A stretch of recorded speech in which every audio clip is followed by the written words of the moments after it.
Breaking news पाहूयात। संसद घुसखोरी प्रकरणातला 6वा आरोपी ललित झा याने दिल्ली पोलिसांच्या समोर आत्मसमर्पण केलेलं आहे। ललित झा याचा कालपासून शोध सुरू होता। ललित झा पोलिसांच्या ताब्यामध्ये आल्यामुळे अनेक धागेदोरे उलगडण्याची शक्यता आहे। तर या प्रकरणाच्या संदर्भातली सगळ्यात महत्त्वाची अपडेट आपण पाहतोय।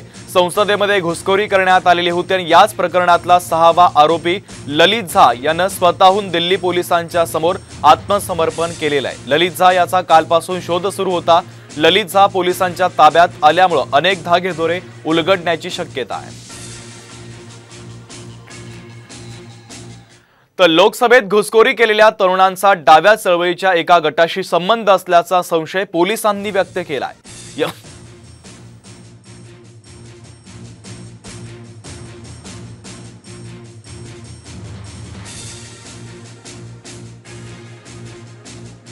घुसखोरी केलेल्या तरुणांचा डाव्या चळवळीशी एका गटाशी संबंध असल्याचा संशय पोलिसांनी व्यक्त केलाय। या दृष्टिकोनातून पोलीस संपूर्ण देशामध्ये या साखळीचा तपास देखील करतात।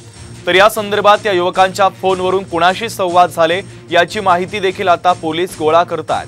यातून या युवकांच्या संबंधाची माहिती स्पष्ट होणार असून सभागृहामध्ये घुसून गोंधळ घातलेल्या आरोपींचे नेमके लागेबांधे कुणाशी आहेत हा तपास यंत्रणेसमोरील प्रश्न आहे। तर तपास यंत्रणा विविध अंगाने त्याचा शोध देखील घेतात।